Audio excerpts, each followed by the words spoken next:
கிறிஸ்துவின் கிறிஸ்தவம், இது வாழ்வின் வழி. Christianity of Christ. This is the way of life.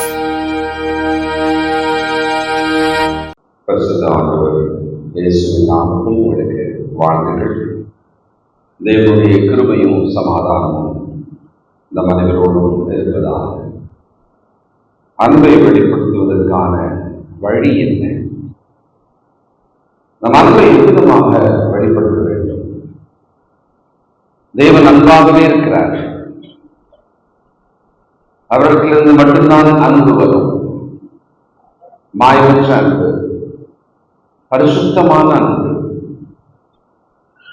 அவர் முழுவதும் அன்பாகவே இருக்கிறார் என்று சொன்னால், அவர் நம்மை அடிக்க மாட்டார், தண்டிக்க மாட்டார், கண்டிக்க மாட்டார், அழிக்க மாட்டார். இப்படி நினைத்தால் தவறு. நாம் சிறுவயது முதலாகவே ஒரு மனோபாவத்தை வளர்த்துக் கொள்கிறோம். ஒருவர் நம் மீது அன்பாக இருந்தால் அவர் நம்மை கண்டிக்க கூடாது, நம்மை திட்டக்கூடாது, நம்மை தண்டித்து விடக்கூடாது. இதுதான் நாம அவங்க கிட்ட டிமாண்ட் பண்ணணும். ஆனால் உண்மை அதல்ல.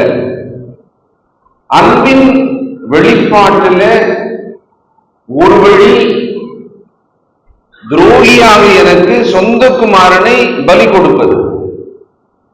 அதே அன்பின் வெளிப்பாட்டிலே இன்னொரு வழி, வாழ்நாள் முழுவதும் நான் பாவம் செய்யாமல், அக்கிரமம் செய்யாமல், நீதியின் வழியிலே நடப்பதற்காக என்னை கண்டித்து சீர்திருத்தி நடத்துவது.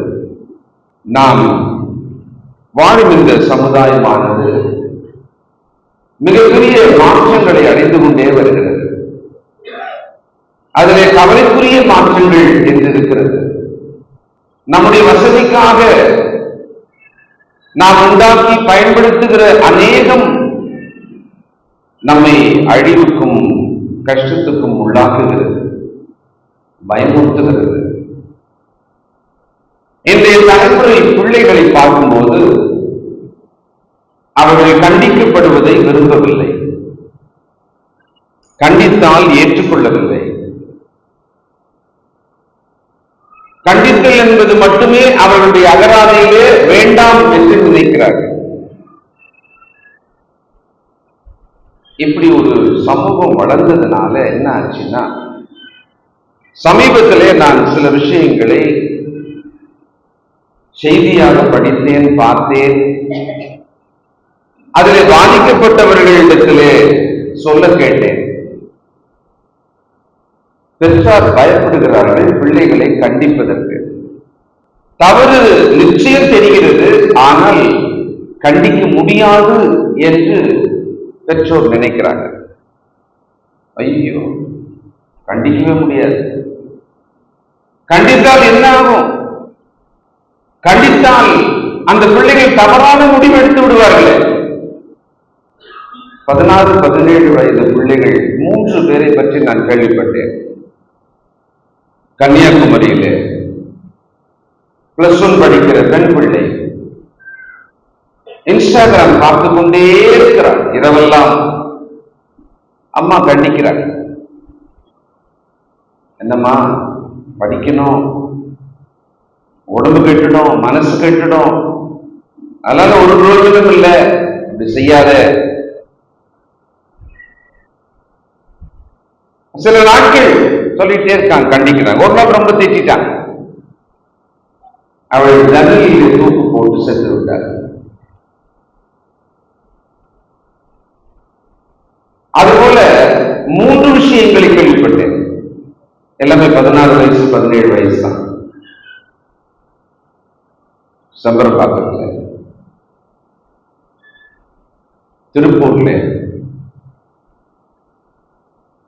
இங்கே பெற்றோர் அநேகர் இருக்கிறீங்க, பிள்ளைகள் கூட தான் இருக்கிறீங்க, வாழ்வு பிள்ளைகள் இருக்கீங்க. இந்த ஒரு விஷயத்துல உங்களுக்கு தேவநீதியான புரிந்து கொள்ளுதல் வந்துவிடுமானால் உங்கள் வாழ்க்கையிலே மாற்றம் வரும். இல்லையானால் மிக நிச்சயமாக இன்றைக்கு வசனம் நீங்கள் எண்ணாவீர்கள் என்று சொல்லுமோ அது உங்களுக்கு நடக்கும். நான் தனியாக சொன்னால் உங்களுக்கு அது கடினமாக இருக்கும். நானும் கண்டிப்பதாக இருப்பீர்கள், நினைப்பீர்கள், ஏற்றுக்கொள்ள மாட்டீர்கள். வசனங்களை காண்பிக்கிறேன், வசனங்கள் உங்களோடு பேசட்டும். பயப்படுகிற தாய் தகப்பன், மீறி நடக்கிற ஏற்றுக்கொள்ள முடியாத பிள்ளைகள், இனி இப்படித்தான் என்று பிள்ளைகளாகிய நீங்களே முடிவு செய்து விடுகிறீர்கள். நான் இப்படித்தான், இனி இப்படித்தான் நடப்பேன் என்று. ஒரு செடி அழகாக வளர வேண்டும், பூக்கள் கனிகள் நன்றாக கொடுக்க வேண்டும் என்றால் தோட்டக்காரன் அந்த செடியின் மீது அக்கறை செலுத்த வேண்டும். அந்த அக்கறையை எப்படி செலுத்துவான்? தண்ணீர் ஊற்றுவான். நல்லது. தேவைப்பட்டால் நல்ல எருக்களை போடுவான். நல்லது. தேவைப்பட்டால் அதில் சாய்ந்த இலைகளை வெட்டுவான், கிளைகளை வெட்டுவான், கொடிகளை வெட்டுவான், அதை சுத்தம் செய்வான். தண்ணீரை ஏற்றுக்கொண்ட செடி, எருவை ஏற்றுக்கொண்ட அந்த செடி என்னை வெட்டாதே, என்னை கிள்ளி எரியாதே என்று சொல்லுது. அப்படி அந்த செடி சொல்லும் போது அதை விட்டுட்டா அது கனி கொடுக்காது. அதில் நோய் வந்திருக்கிறது. அந்த நோய் பாவத்தை சரி செய்ய வேண்டும். தேவன் நமக்கு உதாரணம் சொல்லுகிறார். இஸ்ரவேல் மக்களினுடைய ஒரு காலத்து நிலைமைய தேவன் பார்த்து சொல்றார். அதுதான் அந்த செப்பனியாவில் படிச்சோம். தேவன் தம்முடைய சொந்த ஜனம், உலகத்தில் இருக்கிற யாருக்குமே காட்டாத அதிசயங்களை, அற்புதங்களை, அன்பை காட்டி அந்த ஜனங்களை ரொம்ப வளர்க்கிறார், பொத்தி பொத்தி வளர்க்கிறார் அவங்களை. ஆனா அவங்க கண்டிஷன் எப்படி இருந்ததுதான், இடுக்கன் செய்து ஊத்தையும் அழுக்குமாயிருக்கிற தன்னை சுத்திகரிக்கவே இல்லை. பல் விளக்காம ஒரு மாசம் இருங்க, அப்பதான் இந்த வார்த்தையை நாம் பயன்படுத்துவோம். நமக்கே அருவருப்பா இருக்கும், எதிரில் இருப்பவர்களுக்கும் அருவருப்பா இருக்கும். பார்க்கும் சகிக்காது, அது வேதனையா இருக்கும், அசுத்தமா இருக்கும், நாற்றமா இருக்கும். அப்படி சொல்றாரு ஒரு ஜனத்தோட கண்டிஷன். இரண்டாவது ரொம்ப முக்கியம். 3 முக்கியமான தவறுகளை என்று சுட்டி காட்டுகிறார். அது சத்தத்துக்கு செவி கொடுக்கவில்லை. அப்படின்னா என்னவா? கடிந்து கொள்ளுதலை ஏற்றுக்கொள்ளவில்லை. அது கர்த்தரை நம்பவில்லை. அது தன் தேவனிடத்தில் சேரவே இல்லை. சத்தத்துக்கு செவி கொடுக்கவில்லை. இன்றைக்கு ஆபத்திலே இருக்கிற ஒருவரை கூப்பிட்டு, தவறு செய்கிற ஒருவரை அழைத்து அப்படி செய்யும் போது சத்தமே கேட்க மாட்டேங்குது. கண்டிக்கப்படுவது நீங்கள் வேண்டாம் என்று வெறுத்து விடுவீர்களானால், உங்களை தூரமாக்குவீர்களானால், என் நன்மைக்காக தான் செய்கிறார்கள் என்று நீங்கள் நம்பாமல் விடுவீர்களானால், இது என்னமோ நான் வாலிபர்களுக்கான வகுப்பு எடுக்கிறதா மட்டும் நினைக்க வேண்டாம். வேலை செய்கிறவர்கள் அலுவலகத்திலே உங்கள் மேலதிகாரி உங்களை கண்டித்தால் உங்களுக்கு எப்படி இருக்கு? உடனே வேலை எழுதி கொடுத்துட்டு ஓடிடலாம் போல இருக்க. அப்ப இது பெரியவங்களுக்கும் பொருந்தும், சின்னவங்களுக்கும் பொருந்தும். ஒரு சொல் சொல்லிட்டார், ஒரு தவறை சுட்டி காட்டிட்டார், இதை சரி செய்து கொள் என்று கண்டித்தார். அந்த சத்தம் காதல் விழுவதில்லை, அதை ஏற்றுக்கொள்ளவில்லை. தேவன் ரொம்ப பர்சனலா சொல்றாரு, என்னை நம்பல, அவங்க என்னை நம்பல. பெற்றார் உங்களை கண்டிக்கும் பொழுது நீங்கள் உங்கள் பெற்றோரை நம்பல. இது சரியில்லை என்று சொன்னால் நீங்க அவங்களை நம்பல. எனக்கு சரி என்று படுகிறது. ஆனால் தாய் சொல்றாங்க, தகப்பன் சொல்றாங்க, கண்ணீரோடு சொல்றாங்க, நீங்க நம்பல. அதனால என்ன ஆச்சு தெரியுங்களா? அவங்க கிட்டவே நீங்க சேரல, கிட்டவே சேரவே மாட்டேன்றீங்க. வீட்டுக்குள்ளவே வருவோம், சாப்பிடுவோம், உறங்குவோம், வீட்டுல புழங்குவோம், ஆனால் சேராமலே செய்வோம். ஒரு குறிப்பிட்ட வயதுக்கு மேலே பிள்ளைகள் அப்படிதான் நடக்கிறாங்க. ஏன் கணவன் மனைவி கூட அப்படி இருக்கலாம். ஒரு விஷயம் சுட்டி காட்டினதுனால, ஒரு தவறை கண்டித்ததுனால பல நாட்கள் பேசாமல் அமைதியாக இருக்கலாம். வேலை ஸ்தலத்துல மேலதிகாரி சொன்னதுனாலே உங்கள் வேலையை நீங்கள் நேர்மையாக செய்யாமல் இருக்கலாம். அப்ப நமக்குள்ள ஒரு அவர்ஷன், ஒரு வெறுப்பு இந்த விஷயத்துல வளர்ந்து கொண்டிருக்கிறது. என்ன? ஒருவரும் என்னை கண்டிக்க கூடாது, ஒருவரும் என்னை கண்டிக்க கூடாது. ஒரு பக்கம் கண்டித்ததை ஏற்றுக்கொள்ள முடியாமல் தற்கொலை செய்து கொள்ளும் பிள்ளைகள். ஒரு மனுஷத்துக்கு ஒரு சொல் பதம் சொல்லுவாங்க. இதெல்லாம் பார்த்த உடனே அம்மா அப்பா கலந்துறாங்க. நம்ம வீட்டுல நம்ம பிள்ளைய கண்டிக்கிறதா வேணாமா? கண்டிக்கலாமா? கண்டிச்சா என்ன ஆகும்? பயப்படாதீங்க. பாவத்தை கண்டியுங்கள், அநீதியை கண்டியுங்கள், தவறை கண்டித்து விடுங்கள். நீங்கள் என்னமோ அவங்களை ஒரு எதிரியா நினைச்சு அழிஞ்சணும் செய்ய போறதில்லை. அதனால தேவன் உங்களோடு இருப்பார். கண்டிச்சு சொல்லிடு. அவன் ஏற்றுக்கொள்ளவில்லை, உங்களை நம்பவில்லை, உங்களிடம் சேரவில்லை என்றால் அது அவங்களோட மிஸ்டேக். தேவன் கவனிப்பார், தேவன் அதை விசாரிப்பார். நான் இப்படி ஒரு கற்பனை செய்து பார்த்தேன். உண்மைதான், நீங்களும் நான் ஒத்துக்குவீங்க. பள்ளியில பிறம்பு இருக்கா? இருக்கலாம் இல்ல, பள்ளியில பிறம்பு இல்லை. அது எங்க போயிடுச்சு தெரியுங்களா? அது கொஞ்சம் வளர்ந்து கனமாயிடுச்சு. பள்ளியிலிருந்து எட்ட உடனே அது கொஞ்சம் கனமாயிட்டு தடி ஆயிட்டு போலீஸ் ஸ்டேஷன் போயிடுச்சு. இப்ப நான் அதை தாண்டி இன்னொன்னு பாக்குறேன். நீங்க பாக்குறீங்களான்னு தெரியல. நான் இன்னொன்னு என்ன பாக்குறது தெரியுங்களா? காவல் நிலையத்துக்கு இப்ப கட்டுப்பாடுகள் விதிக்கிறார்கள். மனித உரிமை மீறல் அப்படின்னு சொல்லிட்டு நிறைய பேச ஆரம்பிக்கிறாங்க. சிலர் செய்யும் தவறினாலே காவல் நிலையத்துக்குள்ள விசாரணையிலே செத்து போவதனாலே இப்ப சமுதாயமே ஒரு குரல் கொடுக்குது. அதனால போலீஸ்காரங்க எப்படி டீச்சருங்க அடிக்கிறதுக்கு பயந்தாங்களோ ஒரு கட்டத்துல, இப்ப போலீஸும் அடிக்கிறதுக்கு பயப்படுறாங்க. நம்ம அடிக்க போய் சரி. இப்ப அது அடுத்த கட்டம் எங்க தெரியல போயிடுச்சு. சமுதாயத்திலே தீமை செய்யும் மனிதர் நடுவில் அவைகள் கத்திகளாக இருக்கிறது. அவைகள் கத்திகளா இருக்கிறது. ஒரு காவல்காரர் அவருடைய வீட்டுல அவருடைய மகன் இன்னொரு வீட்டில் இருக்கிற ஒரு மகனை கொலை செய்து வருகிறார். 10 நாளைக்கு முன்னால் நடந்தது இல்லையா? கவின் கொலை வழக்கு.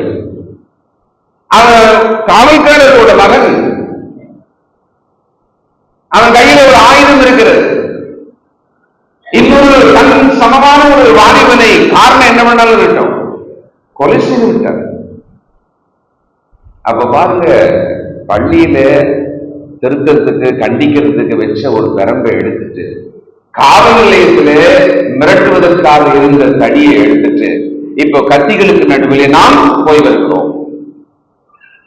சமுதாயத்துக்குள்ளே பிள்ளைகளே, நீங்கள் நம்பி பழகிற பிள்ளைகள், உங்கள் தோழர்கள் தோழிகள், அவர்கள் வாயிலும் மறைவிலும் கத்தியை வைத்திருக்கலாம்.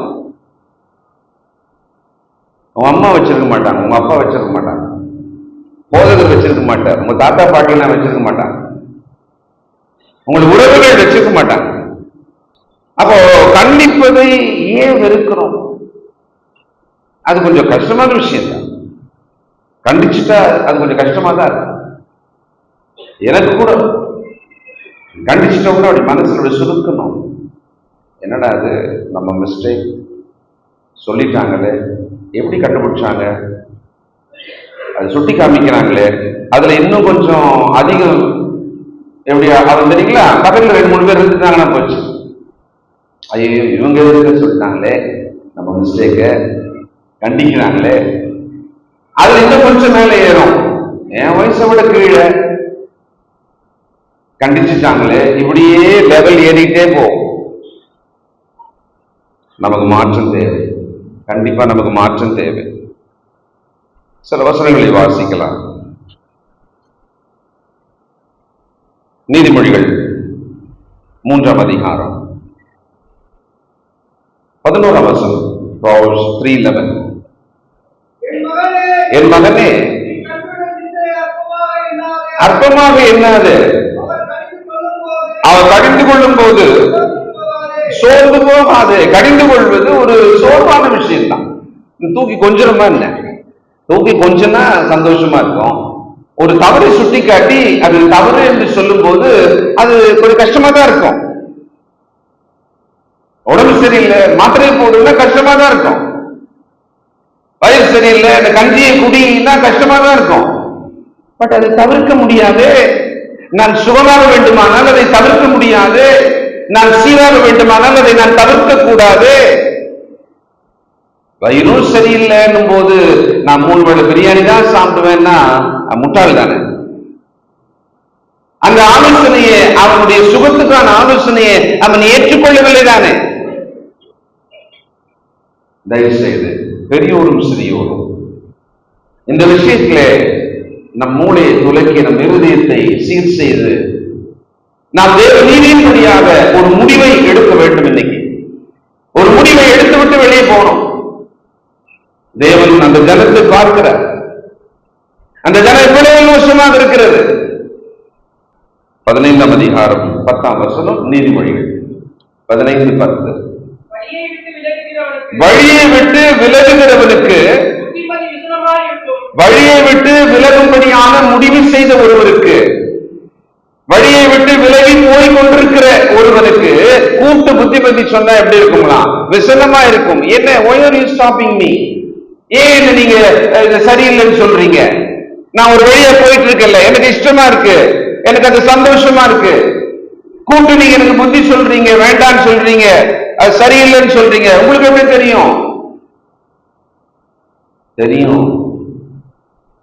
தேவன் உங்க அம்மா வழியா பேசுவாங்க, உங்க அப்பா வழியா பேசுவாங்க, சபையிலே கர்த்தருடைய வார்த்தை வழியா பேசுவாங்க, உங்கள் மீது அக்கறையான ஒருவர் வழியாக பேசுவாங்க. தேவன் அப்படிதான் பேசுவார். சமுதாயத்தில் நடக்கிறதை காட்டுவார். இதனால் இப்படி நடந்தது, இந்த அழிவு நடந்தது என்று காட்டுவார். கேள்விப்படுவோம். இதெல்லாம் வழியாக கடவுள் நம்மை சீர் செய்ய முயற்சிக்கிறார்னு நம்ம புரிஞ்சுக்கணும். அப்போ வழி விலகினவனு முடிவு பண்ணி போயிட்ட ஒரு ஆளை கூட்டு புத்தி சொன்னா விசன்னமா இருக்குமா? கடிந்து கொள்ளுதலை வெறுக்கிறவன், அதான் சொன்ன வசனம் என்ன சொல்லுதோ அந்த முடிவை நீங்க கவனிச்சிருங்கன்னு சொன்னேன். இங்க ரொம்ப பிளெயினா இருக்கு இந்த வார்த்தை, கடிந்து கொள்ளுதலை அப்புறம் வெறுக்கிறவன் சாவான். சில நேரத்துல வீட்டுல திட்டுறாங்கல்ல, நீ சாவதான் போற, நீ இப்படியே பண்ணினாக்கா நீ கெட்டு நாசமா போற அப்படின்னு வாங்க. ஆனா அந்த வார்த்தை ரொம்ப கஷ்டமா இருக்கும். என்ன அன்பு இருக்கா கொஞ்சமாவது உங்களுக்கு? தாயா நீங்களாம் அப்பாவா? ஒரு பிள்ளைய போய் சாவன்னு சொல்றீங்க, நாசமாயிடுவேன்னு சொல்றீங்க. தேவன் என்று சொல்ற அன்பானவர் தானே அவரு. அவரு தாயோட தகப்பனோட அன்பானவராச்சு, சொந்த நலனை பலி கொடுத்தவராச்சு. அவர் சொல்றாரு கடிந்து கொள்ளுதலை ஏற்றுக்கொள்ளவில்லை என்று சொன்னான். ஏற்றுக்கொள்ளல. அங்க செப்பனியாக சொன்னார், சத்தத்துக்கு செவி கொடுக்கவில்லை அப்படின்னா என்னவா? அவர்கள் நான் சொன்னதை ஏற்றுக்கவே இல்லை. இன்னொன்னு என்ன தெரியுங்களா பண்ணாங்க? அவங்க ஏற்றுக்கலன்றதை அவங்க ரொம்ப நிரூபிச்சாங்க. செப்பனியா 3ஆம் அதிகாரம் 7ஆம் வசனம் பாருங்க. 7. உன் வாசஸ்தலம் நிர்மூலம் ஆகாதபடிக்கு நீ எனக்கு பயந்து கடிந்து கொள்ளுதலை ஏற்றுக்கொள் என்றேன். அதாவது உன் வாசஸ்தலம் நிர்மூலமாகாதபடி, நீ நாசமா போகாதபடி. அதன் அர்த்தம் சும்மா நம்ம சொல்றதா இருந்தா, நீ அழிந்து போகாதபடி நான் சொல்றதை கேளு. அம்மா நான் சொல்றது கேளுமா, அப்பா நான் சொல்றது கேளு, நீ இப்படி செய்யக்கூடாது, இது அப்படியே போய் உன்னை இந்த கட்டத்துல நிறுத்திடும். ஏன்னா பெரியவங்க அவங்க எல்லாம் கடந்து வந்தாங்க. உங்களோட மோசமான பாவத்துல விழுந்து தண்டிக்கப்பட்டு திருந்தி அவங்க வாழ்ந்து இருப்பாங்க. அப்ப சொல்லுவாங்க, இது இப்படி தொடர்ந்தா அங்க போய் முடியும்ன்றது அவங்க அனுபவமே அவர்களுக்கு சொல்லும். அவர்கள் பலரை கூட பார்த்திருப்பாங்க. அப்ப அவங்க சொல்றாங்க, வேணாம் இது இப்படி போய் முடியும், நான் சொல்றேன் பார்த்துட்டேன் அப்படின்வாங்க. சில நேரத்தில் அது போய் முடியுமா? அப்ப சொல்லுவாங்க, சொன்னனே. அப்ப நீங்க என்ன சொல்லுவீங்க? ஏன் அப்படி சொன்ன? அப்பவே நல்லா போய் முடியும் சொல்லிருக்கலாம்ல. அது சொல்ல முடியாது. எப்படி சொல்ல முடியும்? மழை கொடை எடுத்துப்போ நனையாம போலாம், கையில பையெல்லாம் வச்சிருந்தது ஏன்னு சொன்னா கேட்கல. போயிட்ட பிறகு நனைஞ்சு அந்த சர்டிபிகேட் எல்லாம் ஓரம் நினைச்சு குடுகுடுன்னு உள்ள ஓடி வந்து அப்படியே எடுத்து காய வச்சுருக்கிறீங்க. அப்ப சொன்னேன்னு வாங்க, கரெக்ட் தான். அப்ப சொல்லுவீங்களா? மழையில போனா கூட நனைய மாட்டேன்னு சொல்லுது. அது எப்படி சொல்ல முடியும்? அப்ப இவங்க ஏற்றுக்கொள் என்றேன், நான் அவர்களை எப்படி தண்டித்தாலும், தேவன் இப்படி பேசுறாரு, நான் எப்படி தண்டித்தாலும் அவர்கள் அதிகாலையில் எழுந்து தங்கள் கிரியையெல்லாம் கேடாக்கினார்கள். அப்படின்னு என்ன அர்த்தம்? கண்டிப்பதை கேட்கிறதே இல்லை. நல்ல கவனிங்க, நீங்கள் சிறிய அளவில் கண்டிக்கப்பட்ட பொழுது நீங்கள் ஏற்றுக்கொள்ளாததுனால உங்கள் தவறு இப்பொழுது கொஞ்சம் பெருசா இருக்கு, உங்கள் பாவம் இப்ப கொஞ்சம் பெருசா இருக்கு, அதோட அளவு பெருசா இருக்கு. இது எல்லாருக்கும் பொருந்தும். நம்மை கண்டித்தார்கள், தேவன் தம் வசனத்தினால் நம்மை கண்டித்தார், தேவன் நம்மை சுட்டி காண்பித்தார். ஏன்னா அவர் சும்மா இருக்கவே மாட்டார். அவரு காயின் முகம் மாறுது, உடனே அவர் பரலோகத்திலிருந்து காயினை பார்த்து, ஏன் பார்த்து, why are you changing your countenance? முகம் ஏன் மாறுது?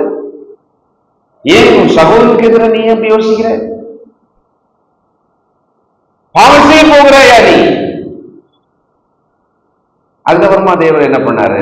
சட்டமா கொடுத்தார், நீ செஞ்சீங்கன்னா இப்படி முடியும்பா, எழுதி வச்சுக்க. இப்படி நடந்தீங்கன்னா உனக்கு எப்படி முடியும்? எழுதி கல்லில் எழுதி கொடுத்தார், தன் விரலால் கல்லில் எழுதி கொடுத்தார்.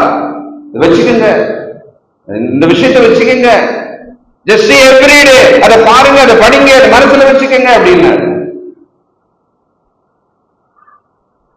கண்டிப்பதற்கு ஆள் இருந்தும், அன்பான ஒருவர் அருகில் இருந்தும் நீங்க ஏத்துக்கலன்னு சொன்னா, இந்த வசனம் உங்களுக்கு என்ன முடிவு சொல்லுகிறதோ அதுதானே வரும். தேவன் நம்மை கண்டிப்பார், மனுஷர் நம்மை கண்டிப்பார்கள். கண்டித்தலை ஏற்றுக்கொள்ளாமல் இருந்தால் அதோட கூட சேர்த்து சில விஷயங்கள் உள்ள இருக்குன்னு அர்த்தம். ஒருவர் கண்டிப்பை ஏற்றுக்கொள்ள அப்படின்னு சொன்னா, ஒருவர் கண்டித்தலை ஏற்றுக்கொள்ளாத போது யார் கண்டிக்கிறாங்களோ அவங்களை என்ன பண்ணல? அவங்க நம்பல, அவங்கள நம்பல. நல்லதுன்னு சொல்றாங்க, ஆனா நம்பல. நீங்க நான் நல்லா இருந்துருவேன்றதுனால நீங்க என்ன தடுக்கிறீங்கன்றாங்க. இவங்க முடிவில் இவங்க நல்லா ஆயிடுவாங்களாம். தவறுன்னு ஒருத்தர் கண்டிக்கிறாங்க, அப்ப இவங்க என்ன நினைக்கிறாங்க? நம்ப மாட்டாங்க. நான் நல்லா ஆயிடுவேன் அப்படின்னு நீங்க என்ன கண்டிக்கிறீங்க. பாருங்க, 17 வயசு பிள்ளை, பெண் பிள்ளை, அவ என்ன கத்துக்கிட்டா இன்ஸ்டாகிராம்ல பார்த்து? என்னைக்கும் நீங்க பலர் இரவெல்லாம் பார்த்துட்டே இருக்கீங்கல்ல, நிறைய தூக்கமே வர்றதில்லை உங்களுக்கு. தூக்கமே இல்லை, வர்றதில்லை, தூக்கம் வரமாட்டேங்குது, ஃப்ரெஷ்ஷா இருக்கு. 12 மணி 1 மணிக்கெல்லாம் என்ன கத்துக்கிட்டா அந்த பிள்ளை? ஜன்னல்ல தற்கொலை செய்ய கத்துக்கிட்டா. தற்கொலை செய்யணும்னா ஒரு லாஜிக் வேணாமா? ஃபேன்ல போடுவாங்க, அதான் நமக்கு தெரிஞ்சது. ஜன்னல்ல போட்டா எப்படி சாக முடியும்? நானே யோசிச்சு கற்பனை பண்ணிலாம் பார்த்தேன். அவங்க வீட்டு ஜன்னல் ரொம்ப ஹைட்டா இருக்குமா, இல்லை எப்படி போட்டா அந்த குழந்தை? ஆனா சாகணுன்ற முடிவுல தீவிரமா இருந்தவ ஜன்னல்ல போட்டாள், செத்துட்டாள். கண்டிக்கப்படுவதை ஏற்றுக்கொள்ளாத போது டிஸ்ட்ரக்ஷன், அழிவு என்பது நிச்சயம். அப்படியானால் நீங்கள் கண்டிக்கப்படுவதை ஏற்றுக்கொள்ளலன்னு வச்சுக்கோமே, எதனால் எதற்காக கண்டிக்கப்பட்டீர்களோ அதுல இன்னும் அடுத்த கட்டம் என்று வளர்ந்து கொண்டே போவீர்கள். தேவன் கண்டிப்பாராம். அவர் சிலர் ரொம்ப முக்கியமா கண்டிப்பாராம். 119 சங்கீதம் 21 119:21. உமது கற்பனைகளை விட்டு விலகி போன அந்த சபிக்கப்பட்ட அகங்காரிகளை நீர் கடிந்து கொள்ளுகிறீர். தேவனுடைய வார்த்தையை விட்டு விலகி போற மாதிரியே ஒரு லைஃப் ஸ்டைல்.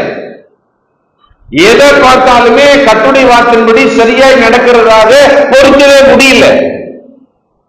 முன்னெல்லாம் தமிழ் இங்கிலீஷ்லாம் பொறுத்துக அப்படின்னு வரும். இந்த பக்கம் ஒரு 5 இருக்கு, இந்த பக்கம் 5 இருக்கும், நம்ம சேர்க்கணும் அதை.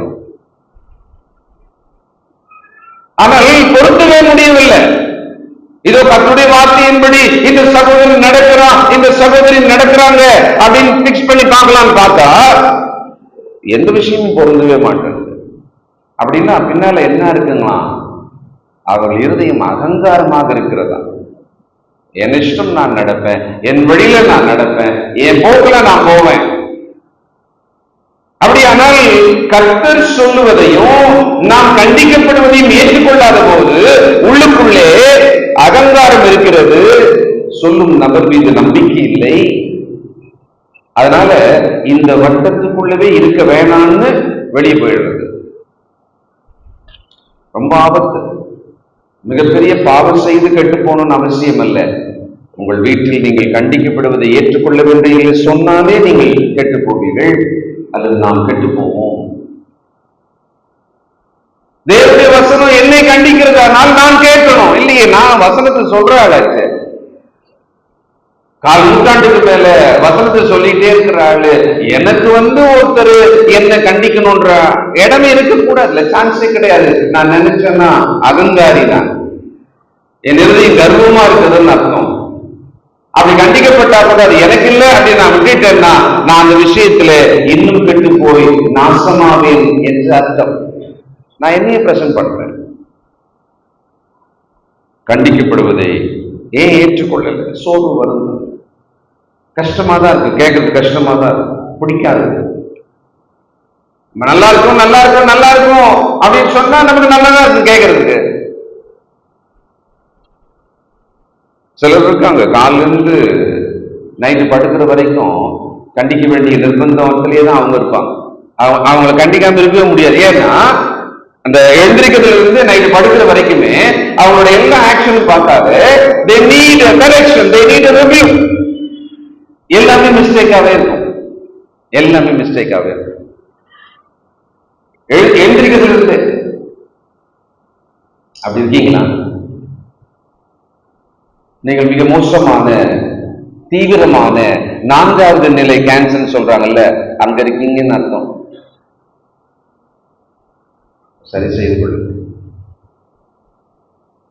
தேவன் நம்மை உலகத்திலிருந்து, விக்கிரக ஆராதனையிலிருந்து, பாவத்திலிருந்து, அசுத்தத்திலிருந்தெல்லாம் மீட்டு கொண்டு வந்து தேவன் தம்முடைய வீட்டுக்குள்ளே வைத்திருப்பாரானால், நம்மை பரிசுத்தமான நீதிமானாக இயேசுவின் இரத்தத்தினாலே கழுவி இருப்பாரானால், இதை காப்பாற்றிக் கொள்ள முடியாதபடிக்கு இந்த ஒரு விஷயத்துல தவறு செய்து கெட்டு போகலாமா? லூக்கா 17:3. லூக்கா 17:3. உங்களை குறித்து எச்சரிக்கையாயிருங்கள். உன் சகோதரன் உனக்கு விரோதமாய் குற்றம் செய்தால் அவனை கடிந்து கொள். அவன் மனஸ்தாபப்பட்டால் அவனுக்கு மன்னிப்பாயாக. அவன் மனம் வருந்தினால் மன்னிப்பாயாக. அவ கடிந்து கொள் அப்படின்றது it is a command, it is a duty.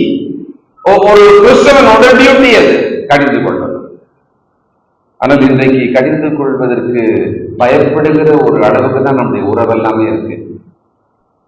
ஏன்னா அதிகமாக நாம் அன்பு கூர்ந்து அன்புல வளரல இல்லையா? அதனால அங்க அன்பு மேலோங்கி இல்லாததுனால கண்டிக்கிறதுக்கு பயமா இருக்கு. அன்பு நல்லா இருந்தா கடிந்து கொண்டால் ஏற்றுக்கொள்ளலாம்.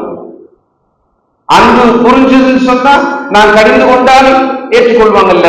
ஏன்னா அன்பினால தானே என்னை சரி செய்வதற்காக அம்மா சொல்றாங்க, அப்பா சொல்றாங்க, அண்ணன் சொல்றாங்க, அக்கா சொல்றாங்க, பிரதர் சொல்றாங்க, ஒரு ஐயா சொல்றாங்க. ஏன்னா அந்த அன்பு நடுவில் இல்லை. இப்போ அதெல்லாம் ட்ரை பண்ணிட்டோம். தயவுசெய்து தேவனுடைய எச்சரிப்பை நாம் கவனிக்க வேண்டும். 1 தீமோத்தேயு 5:20 எனக்குன்னு நான் வாசிக்கிறேன். இத மற்றவர்களுக்கு பயம் உண்டாகும்படி பாவம் செய்தவர்களை எல்லாருக்கும் முன்பாக கடிந்து கொள். ஒரு பிரசங்கியாருக்கு கொடுக்கப்படுகிற ஒரு அதிகாரம் இது. மற்றவர்களுக்கு பயம் உண்டாகும்படி பாவம் செய்தவர்களை எல்லாருக்கும் முன்பாக கடிந்து கொள். பொதுவா இதை பிரசங்கியார்கள் செய்யறது இல்லை. அதனால என்ன போச்சு, ஏன் அவர் செய்யறது இல்லைன்னா, அப்படி கடிஞ்சுக்கிட்டா அவருடைய குடும்பம் அப்படியே மொத்தமா வரான்னு போயிட்ட அப்படி ஒரு பயம். அதனால என்ன பண்ண மாட்டாங்க, கடிஞ்சிக்க மாட்டாங்க. அப்படி தாண்டி ஒருத்தர் கடிஞ்சிக்கிறாருன்னு சொன்னா அந்த கடிந்து கொள்ளும் ஒரு பிரசங்கியாரை ஏற்றுக்கொள்ள மாட்டாங்க. ஏற்றுக்கொள்ளாதபடிக்கு அவர்கள் அணி சேர்ப்பார்கள். நீங்க அப்படிதான் நடக்கும். ஆனால் நீ கடிந்து கொள், மற்றவர்களுக்கு பயம் உண்டாக வேண்டும், பாவத்துல இடமே உண்டாகாதபடிக்கு. இங்க பெரியவங்க யோசிங்க, நீங்கள் கடிந்து கொள்ளப்பட்டீர்கள், ஆனால் நீங்கள் அந்த பாவத்தை தொடர்ந்து செய்தீர்கள். அதோட விளைவு உங்கள் கண்களால் உங்கள் குடும்பத்துக்குள்ளேயே நடக்கிறதா? இந்த ஆங்கிள் யோசிங்க. நாம கடிந்து கொள்ளப்பட்டோம், நம்ம அதை சரி பண்ணல, எல்லாம் அப்படிதான், நான் அப்படிதான், அதனால என்னால மாத்திக்கலாம் முடியாது, என்ன பண்றது, வேற வழி இல்லை அப்படின்னு விட்டுட்டோம். அதை நியாயப்படுத்திட்டோம். ஆனா குற்ற உணர்வு இருந்தது. ஆனால் காலம் போனது, பார்த்தா இதே தவிர, இதை விட பெரிய தவிர நம் சந்ததி செய்கிறது. இதுவும் நடக்குது. யோசிக்க. நாம் கடிந்து கொள்ளப்படும் பொழுது நம்மை சரி செய்து கொள்ள வேண்டும், நம்மை சரி செய்து விட வேண்டும். ஆனா நம்ம மனசு எப்படி தெரியுங்களா இருக்குது? சங்கீதம் 38:1 அவர் என்னன்னு பாடுறாரு, என்ன ஜெபம் பண்றாரு? சங்கீதம் 38:1. நமக்கும் ஆசை அப்படிதான் இருக்கு. கர்த்தாவே, உம்முடைய கோபத்தில் என்னை கடிந்து கொள்ளாதேயும், உம்முடைய உக்கிரத்தில் என்னை தண்டியாதேயும், உம்முடைய கோபத்தில் என்னை கடிந்து கொள்ளாதேயும், உம்முடைய உக்கிரத்தில் என்னை தண்டியாதேயும். அப்படிதான் நானும் ஜெபம் பண்ணுவோம். எனக்கும் அப்படிதான் தோணுது. எனக்கு பிள்ளைகள் திட்டாதீங்க, ஏன் திட்டிட்டே இருக்கீங்க? எப்ப பார்த்தாலும் ஒண்ணுமா சொல்லிட்டே இருக்கீங்க, எல்லாத்துக்கும் சொல்லிட்டே இருக்கீங்களா? என்ன சொல்லிட்டே இருக்கிற மாதிரியே நீங்க பல வருஷமா நடந்துகிட்டே இருக்கீங்க. காலையில எத்தனை பேரு அம்மா அப்பா எழுப்புறாங்க? எத்தனை வருஷமா எழுப்புறாங்க? அசிங்கமா இல்லை? காலையில எழுந்திருக்கிற விஷயத்துல உங்களை வருஷ கணக்கா எழுப்பிட்டே இருக்கிறாங்கன்னா நீ யோசிக்க வேணாம், கொஞ்சமாவது யோசிக்க வேண்டாமா? ஏன்னா எவ்வளவு விஷயத்துல அறிவாளி ஆகுறீங்க நீங்கெல்லாம்.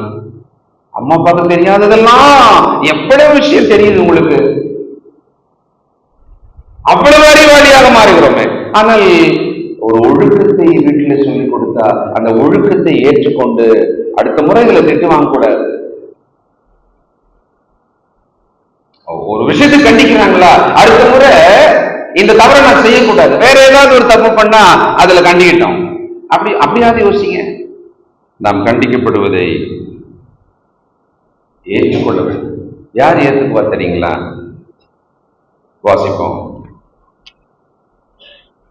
நீதிமொழிகள் 9ஆம் அதிகாரம் 8ஆம் வசனம். பரியாசக்காரனை கடிந்து கொள்ளாதே, அவன் உன்னை பகைப்பான். ஞானம் உள்ளவனை கடிந்து கொள், அவன் உன்னை நேசிப்பான். எவ்வளவுதான். இப்ப இது ஒரு பாராமீட்டர், இது ஒரு அளவுகோல். ஒருத்தரை கண்டிக்கணும், நம்மளை பகைச்சிட்டு போறாங்க, அப்ப என்னன்னா அவங்க நம்மளை நேசிக்கல, அவங்க நம்மளை பரியாசம் பண்றாங்க. ஒருத்தரை கண்டிக்கிறோம், அதை ஏற்றுக்கொள்றாங்க, சரி நான் சரி பண்ணிக்கிறேன், கரெக்ட் தான், நீங்க சொன்னது ரொம்ப கரெக்ட் தான், நான் அதை சரி பண்ணி இனி நான் அதை தவிர செய்ய மாட்டேன், நான் முயற்சி பண்றேன் அப்படின்னாங்கன்னா அவர்கள் ஞானம் உள்ளவர்கள். என்ன ஞானம் உள்ளவர்கள்? கர்த்தருக்கு பயப்படுறாங்க, அதான ஞானம். அவங்க கடவுளுக்கு பயப்படுறாங்க.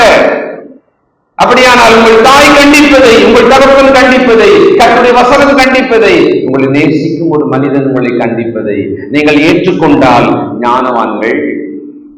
அதாவது நம்ம ரொம்ப ஞானமா நடந்து ஞானவானா நிரூபிக்கிறதை விட சுலபமான ஒரு வழி இது. என்ன தெரியுங்களா? நம்ம கண்டிக்கப்பட்டா ஏற்றுக்கொள்ளலாம். That is wisdom. நம்ம கண்டிக்கப்பட்டு, அதாவது நம்ம ஒரு பெரிய ஞானமான விஷயத்தை சாதித்து ஞானவான் அப்படின்னு பண்ற அவசியம் இல்லை. அதை பத்தி இங்க பேசல. கண்டிக்கும் போது நான் ஏற்றுக்கொள்ளுகிறேன். There you become and show yourself as a wise person. பாருங்க, ரொம்ப சுலபமா இருக்குல்ல? அப்ப கண்டிக்கப்படும் பொழுது ஏற்றுக்கொள்ள வேண்டும். 13ஆம் அதிகாரம் நீதிமொழிகள் 8ஆம் வசனம். மனுஷனுடைய ஐஸ்வர்யம், மன்னிக்கணும், 18, 13ஆம் அதிகாரம் 18வது வசனம். புத்திமதிகளை தள்ளுகிறவன் தரித்திரத்தையும் கடிந்து கொள்ளுதலை கவனித்து நடக்கிறவனோ ஞானம் அடைவான். அதாவது கடிந்து கொள்ளுதலை ஏற்றுக்கொண்டால் ஞானவான்.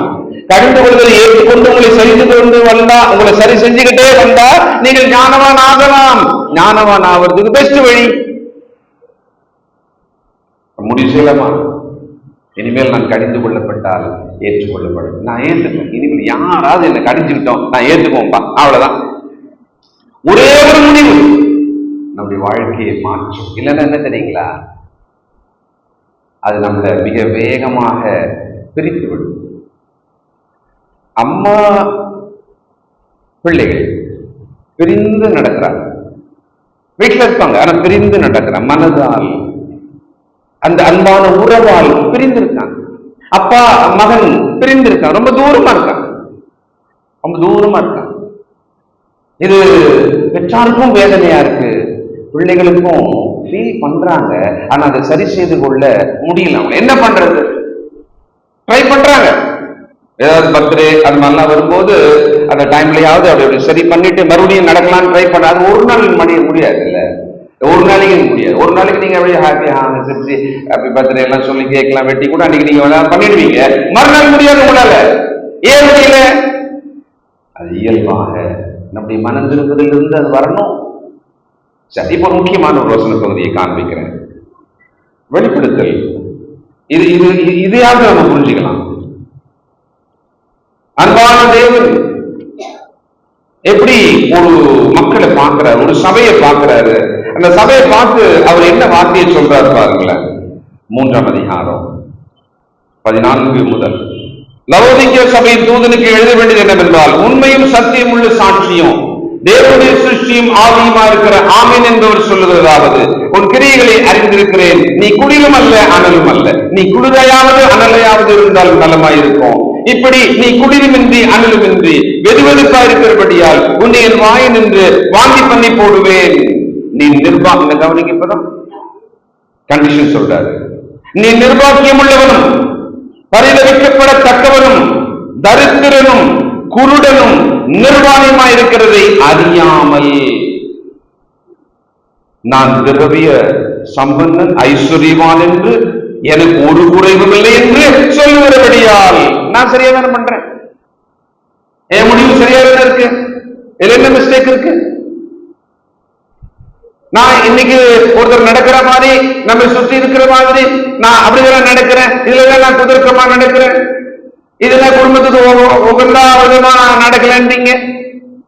இதுல என்ன தப்பு இருக்கு? எல்லாரையும் பாருங்க, எல்லாரும் இப்படிதான் நடக்கிறாங்க. இப்படிதான் பதில் சொல்ல முடியும். ஏதாவது கண்டிச்சாலும் விளங்கவே இல்லை மைண்ட்ல. அனல் இல்லை, ஆனா அனலா நினைச்சுக்கிறது. அங்கே பக்தி இல்லை, ஆனா பக்தியா நினைச்சுக்கிறது. விசுவாசம் இல்லை, ஆனா விசுவாசமா நினைச்சுக்கிறது. ஐஸ்வர்யம் இல்லை, ஆனா ஐஸ்வர்யவானாக கற்பனை செய்து மிதப்பது நடப்பது. அப்ப பாருங்க, இந்த கண்டிஷனை ஒருத்தருக்குள்ள தேவன் கவனிச்சு சொல்ற, நீ இப்படி கண்டிஷன் இப்படி இருக்கிற, ஆனா உன்னை நீ இப்படி நினைச்சுக்கிறிய. அப்போ ஒரு வழி சொல்ற பாருங்க. நான் 18 கவனிங்க. நீ ஐஸ்வர்யவன் ஆகும்படிக்கு நெருப்பிலே புடமிட்ட பொன்னையும் உன் நிர்வாணமாகி அவலட்சணம் தோன்றாதபடிக்கு நீ உடுத்திக் கொள்வதற்கு வெறும் வஸ்திரங்களையும் என்னிடத்திலே வாங்கிக் கொள்ளவும் நீ பார்வை அடையும்படிக்கு உன் கண்களுக்கு கலிக்கும் ஆயின்மெண்ட் வேண்டும் என்று உனக்கு ஆலோசனை சொல்லுகிறேன். ஜஸ்ட் வாங்கிக்க. அம்மா சொல்றது கேளுமா, அப்பா சொல்றது கேளுப்பா சொல்றாங்கல்ல. கண்ணீரோடு சொல்றாங்க, வேதனையோடு சொல்றாங்க, பயந்து சொல்றாங்க. ஆனாலும் ஏற்றுக்கொள்ள மனமில்லைன்னு சொன்னாங்க. வசனம் என்ன முடிவு சொன்னது? எவ்வளவு நிறுத்தும் என்று சொன்னது. தயவுசெய்து கவனிக்கணும். அப்போ ஜஸ்ட் நீ இதை வாங்கிக்க, உன் பார்வை சரியாகணும். உன் பார்வை தான் சரியில்லை. ஐஸ்வர்யவான் இல்லை, ஆனா ஐஸ்வர்யவான் நீ நினைச்சுக்கிற, நீ நிர்வாகிய அவலட்சணமா இருக்கிற, என்னமோ நீ எல்லாத்தையும் உடுத்திக்கிட்டு ஒரு ராஜாராணி மாதிரி உன்னை நினைச்சுக்கிற, ஆனா நீ நிர்வாகியா இருக்கிறாய். ஆனா உன்னை நினைச்சுக்கிற நம்ம நிறைய மிஸ்டேக்ஸ் நம்ம நினைச்சுக்கிறதுல தான் இருக்கு. அவ சொல்ல ஒரு ஆயின்மெண்ட் கொடுக்குறேன், வாங்கி கண்ணில் போடு. சரி, இப்ப நான் முடிக்கிறேன். எப்படி சொல்லி முடிக்கிறார் பார். நான் நேசிக்கிறவர்கள் எவர்களோ அவர்களை கடிந்து கொண்டு சிக்ஷிக்கிறேன். ஆகையால் நீ ஜாக்கிரதையாயிருந்து மனம் திரும்பு. நான் நேசிக்கிறதுனாலே உன்னை கடிந்து கொள்ளுகிறேன். உங்க அம்மா சொல்ற மாதிரி கொஞ்சம் காதல வாங்கி பாருங்களேன். உங்க அப்பா சொல்ற மாதிரி கொஞ்சம் காதல வாங்கி பாருங்களேன். அம்மா, நான் உன்னை நேசிக்கிறேன், அதனால தானே சொல்றேன். நான் உன்னை நேசிக்கிறேன், அதனால தானே சொல்றேன். தேவன் பாருங்களேன், நம்மள மாதிரியே இறங்கி அவங்ககிட்ட சொல்றாரு, ஏய் நான் உன்னை நேசிக்கிறேன். நீ தப்பா புரிஞ்சிட்டு இருக்கியே, உன் நிலைமையே நீ தப்பா புரிஞ்சிட்டு இருக்கியே, உன் உண்மையான நிலைமையே உனக்கு தெரியலையே. நான் உன்னை நேசிக்கிறேன், அதனால்தான் கண்டிக்கிறேன், அதனால்தான் உன்னை சொல்றேன். ஒரு கிறிஸ்துக்குள்ள இருக்கிற ஒரு பெற்றோரே உங்களுக்கு சொல்றத நீங்க சரியில்லை, அதெல்லாம் ரொம்ப மோசமானது, அவங்க என்ன நேசிக்கவே இல்லை, அதனால்தான் என்ன அவங்க திட்டிகிட்டே இருக்காங்க, என்ன கண்டிக்கிட்டே இருக்காங்க, என்ன தண்டிக்கிறாங்க அப்படின்னு நினைச்சா அது எவ்வளவு மதியனம் இல்லை. அப்போ விளங்கல, அதாவது மூளையில விளங்கவே இல்லை. இறக்க முடியாத ஒவ்வொரு அழுமடவுக்கு தாயும் கலப்பணும், தாத்தா பாட்டி, நேசிக்கும் உறவுகளும், இது ஒரு சபை வசனங்களை சொல்லி வழிநடத்தும் இடத்தில் இருக்கிற நானும் நீ சொன்னதை நினைக்கிறான்பா. பழைய ஏற்பாட்டு காலங்களே சொன்னேன், நான் எவ்வளவு சொன்னாலும் அவர்கள் ஏற்றுக்கொள்ளவில்லை, அவர்கள் என்னை நம்பவில்லை, அவர்கள் என்னிடத்திலே சேரவும் இல்லை. புதிய ஏற்பாட்டிலே ஆண்டவர் லவோதிக்கேயா சபையை பார்த்து,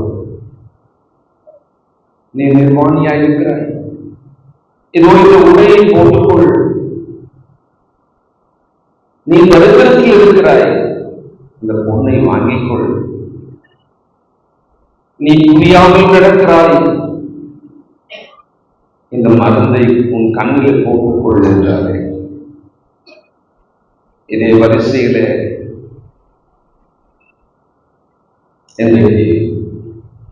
இந்த சந்ததியை பார்த்து நாங்கள் இருக்கிறோம்.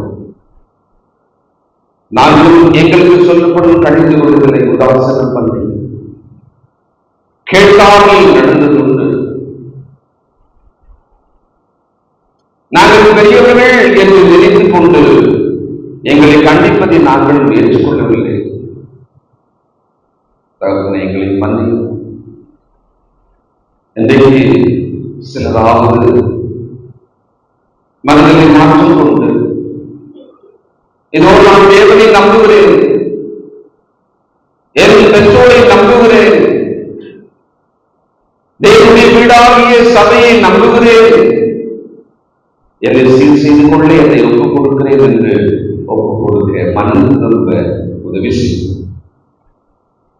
சாத்தானின் சோதனைக்கும் கண்ணிகளுக்கும் விலகி காப்பாற்றும்.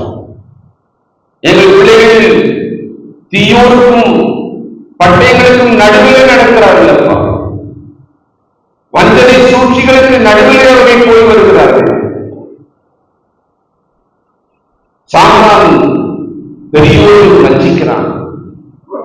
எங்கள் தவறு சுட்டி காட்டப்படும் பொழுது, நாங்கள் கடிந்து கொள்ளப்படும் பொழுது ஏற்றுக்கொள்ள எங்களுக்கு மனதை தான், எங்களை தாழ்த்துகிறோம், எங்களுக்கு உதவி செய்யும்.